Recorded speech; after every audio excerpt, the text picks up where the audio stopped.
예수님의 종말 예언 마태복음 24장 강의 21번째 시간입니다. 24장의 종말론적 핵심 메시지는 미혹입니다. 5절에 많은 사람이 내 이름으로 와서 이르되 나는 그리스도라 하여 많은 사람을 미혹하리라. 또한 11절에 보면 거짓 선지자가 많이 일어나 많은 사람을 미혹하겠으며 라고 했고, 오늘 주제인 24절에서는 거짓 그리스도들과 거짓 선지자들이 많이 일어나 큰 표적과 기사를 보여 할 수만 있으면 택하신 자들도 미혹하리라. 특히 어떻게 미혹할 것인가를 24절에서 구체적으로 말씀하고 있습니다. 24절의 핵심 메시지가 미혹이라고 했습니다. 자, 미혹 타아는 미혹하다, 길을 잃게 하다, 혼미하게 하다 라는 의미를 가지고 있고 성경에 50회 정도 사용된 단어입니다. 자, 미혹을 문자적으로 보면 언약에서 눈이 어두워져서 방향을 잃게 한다.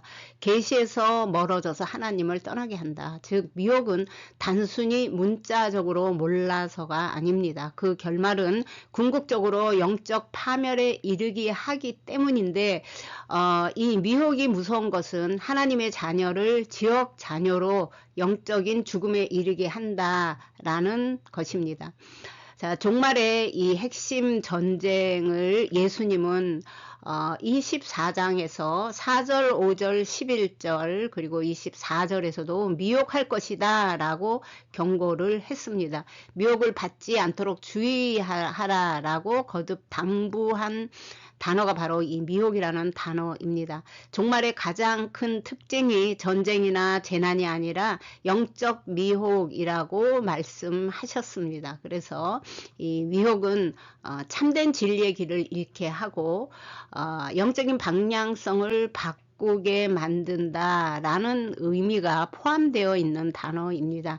믿음에서 떠나게 하고 잘못된 가르침을 따르게 함으로써 이 어긋나게 하는 것입니다. 자, 미혹의 본질은 사단의 교리를 따르게 하는 것입니다. 하나님과의 관계를 단절시키는 것이 이 미혹의 특징입니다. 즉 종말의 전쟁은 눈에 보이는 싸움이 아니라 마음과 진리의 싸움이며 예배의 방향을 바꿔버리는 미혹 전쟁이다 라고 할 수가 있겠습니다. 이번에 본문은 24절입니다. 거짓 그리스도들과 거짓 선지자들이 일어나 큰 표적과 기적들을 보여서 가능하다면 택하신 자들도 미혹하려 할 것이다. 먼저 사용된 단어를 보면 마시아흐입니다. 이 마시아흐는 예수아를 가리킬 때는 그리스도가 아니라 크리스토스라는 헬라어에서 유래가 된 단어입니다. 그럼 원어에서 예수아를 가리킬 때는 예수님을 가리킬 때는 하마시아흐라고 합니다. 자, 이 마시아흐에 정관사가 붙어서 그 메시아라고 사용이 됩니다. 자, 의미는 기름 부음을 받은 자 그리고 언약의 왕 예수와 우리는 예수 그리스도라고 하고 있는 단어입니다. 자, 마시아흐의 의미는 자, 기름 부음 받은 왕 그리고 하나님이 선택한 사람들인 왕, 선지자, 제사장 등을 말할 때 원어에서 사용되는 단어가 마시아흐입니다. 거기에 이 세케르라는 단어, 거짓말, 속이는 위증자, 거짓의 아비라는 세케르라는 단어가 이 메시아흐에 붙었습니다. 그래서 마시아 힘 이거는 그리스도들 그 복수로 사용이 될 때 끝에 닫힌 뱀이 와서 이 그리스도들 일이 되는데 세케르가 거기에 같이 붙어 있습니다. 그리고 마찬가지로 거짓 선지자도 선지자는 나비라는 단어를 쓰는데 이 거짓이라는 단어가 붙어서 나비 세케르가 됩니다. 마시아흐는 앞에서 말씀을 드렸고 자, 이 나비라는 단어는 선지자, 대언자 또 예언자를 말할 때 성경에 사용되는 단어가 나비입니다. 자, 기본 의미는 말씀을 대신 받아서 대신 선언하다라는 뜻에서 비롯되었습니다. 원래 메시아는 기름 부음 받은 자를 의미합니다. 히브리적 뉘앙스에서는 세케르가 붙어서 거짓 그리스도들, 세케르 메시아 힘 이란 단어가 복수로 사용이 되었습니다. 히브리어의 의미는 건의와 사병을 모방하는 자들을 세케르 메시아 힘이라고 합니다. 또한 나비 세케르는 거짓 선지자들인데 구약 예언서에서 항상 백성을 하나님으로부터 돌려 세우는 자들로 등장을 합니다. 이 원래 선지자라고 하면 하나님께서 그 뜻을 알게 하신 자, 하나님의 뜻을 백성에게 전하는 자로 하나님과 친밀한 교제를 하도록 인정된 사람들에게 부여된 특권을 말합니다. 그러나 이 세케르 이 거짓 선지자 나비 세케르는 항상 이런 특권을 모방해서 백성들을 미혹하는 자들입니다. 거짓 그리스도와 거짓 선지자들에 대해서 좀 더 자세히 설명을 하자면 우선 그들의 특징을 보도록 하겠습니다. 거짓 메시아는 하나님의 권위를 가장하고 하나님의 이름을 사용하지만 하나님께서 보내심을 받지 않은 존재입니다. 이 마지막 때에 특별히 기적과 이적을 내세워서 영적 권위를 모방하는 것이 종말의 특징이라고 할 수가 있겠습니다.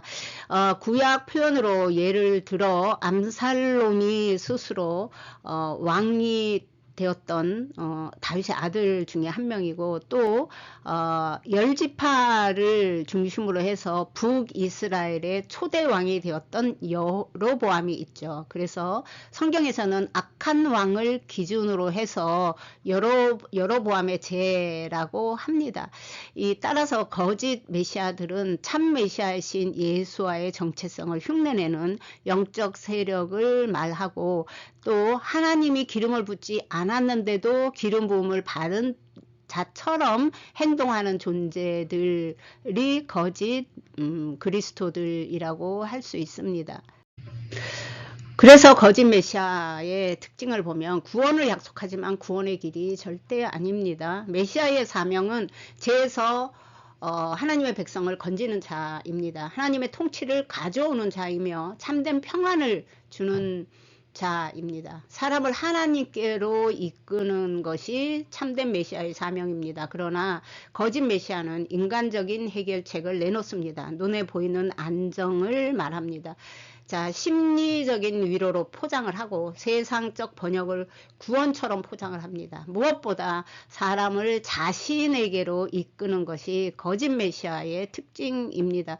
또 이 거짓 메시아는 자기 영광, 자기 추종자, 자기 세력을 위해 사람을 이용하는 자입니다. 거짓 선지자의 특징에 대해서 알아보면 말씀을 대신 받아서 대신 선언하는 것이 선지자입니다. 그러므로 거짓 선지자는 말로서 미혹을 합니다. 그래서 그들의 메시지를 조심해야 하는 것입니다. 거짓 선지자는 하나님의 말씀을 왜곡하는 자, 히브리적 관점의 선지자의 개념은 하나님의 뜻을 전달하는 자, 대변하는 자, 그래서 나비라는 단어가 사용이 되고요. 하나님의 입, 폐, 요드웨이 바브헤이라고 해서 이 요드웨이 바브헤이는 야훼 여호와 또는 아도나이 나의 주님과 같은 다른 단어로 대체해서 읽습니다. 결론적으로 하나님을 뜻하는 것이고요. 하나님의 입, 하나님의 명령, 하나님의 말씀 을 전하는 자가 히브리적 관점의 선지자의 개념입니다. 그러나 거짓 선지자는 하나님의 말씀을 사용하지만 그 목적은 미혹입니다. 즉 말씀을 말하지만 말씀의 방향은 하나님이 아닌 다른 곳을 향해서 하나님의 백성을 이끌고 갑니다. 거짓 선지자들의 특징을 보면 기적을 행한다, 사람을 끌어당기는 큰 능력처럼 보입니다. 자, 결국 그들의 목적은 미혹입니다. 말씀을 말하지만 말씀의 본질은 왜곡하는 존재가 거짓 선지자의 특징입니다. 신약과 구약 전체에서 이 미혹은 잘못된 길로 돌리다, 양을 잃게 한다라는 동일한 의미로 사용이 됩니다. 또한 하나님의 계시를 약하게 만드는 것이 이들의 특징입니다. 자, 우리가 세케르, 거짓말하다 속이는 위증자라는 사전적인 뜻을 가지고 있지만 이 단어는 단순히 거짓말을 말하는 것이 아닙니다. 자, 이들이 표적과 이적을 보인다라고 합니다. 자, 표적은 보이는 외적인 신호라면 이적은 초자연적인 사건을 말합니다. 즉 기적 자체가 진리의 기준이 아님에도 불구하고 이들은 하나님의 말씀을 굽게 만들고 진리를 왜곡하는 것을 의미한다라고 할 수가 있습니다. 그래서 이 거짓 선지자는 하나님의 말씀을 모호하게 만듭니다. 경고를 약하게 만듭니다. 죄에 대한 감각을 흐리게 만듭니다. 물을 탄 것처럼 그렇게 흐리게 거짓 메시아와 거짓 선지자가 기적을 사용할 때 택한 자들까지 흔들 수 있다는 것이 이번 24절의 메시지라고 볼 수가 있습니다. 그래서 그 결과는 사람들은 죄의 결과를 두려워하지 않게 되고 하나님의 심판을 진지하게 생각하지 않게 되는 그러한 모호한 상태가 된다라고 합니다. 자, 하나님이 말씀하지 않았는데 주께서 말씀하셨다라고 말을 한다는 것입니다. 꿈과 환상으로 계시를 말하고 또는 보았다, 들었다 등의 건의를 대처하게 되는데 예레미야 23장 32절에 보면 보라 거짓 꿈을 예언하여 이르며 거짓과 헛된 자만으로 내 백성을 미혹하는 자를 내가 치리라. 내가 그들을 보내지 아니하였으며 명령하지 아니하였나니 그들은 내 백성에게 아무 유익이 없느니라 라고 말씀을 하십니다. 이들의 공동 목적이 택한 자들까지 미혹하려고 하는 영적 공격의 절정에 이를 것이다 라는 것을 알 수가 있습니다. 자, 택하신 자들이란 영적으로 성숙한 자들, 기름 부음 받은 자들, 하나님께 선택된 자들이라고 요약을 할 수가 있고 종말의 미혹은 강도와 수준이 이전 시대와 비교할 수 없을 정도로 강력할 것이라는 것도 짐작해 볼 수가 있습니다.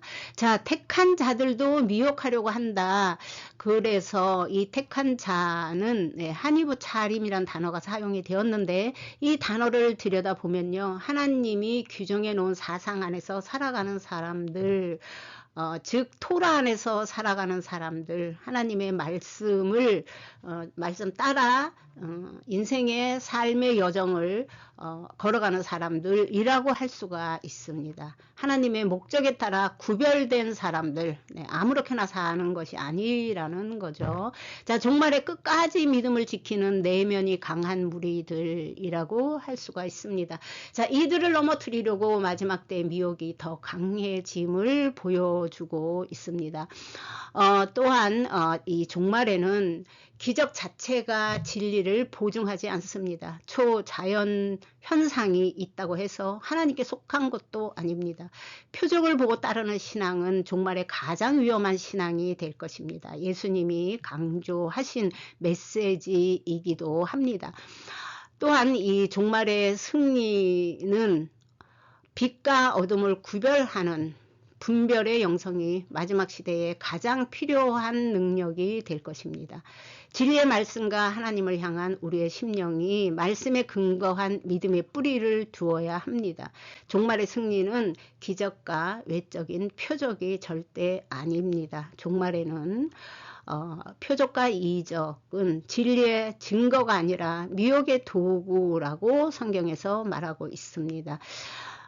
오늘은 여기까지입니다. 감기가 이번에는 오래 가는 것 같습니다. 여러분들도 이 겨울에 감기 조심하시고 건강하시기를 바랍니다. 오늘은 여기까지입니다.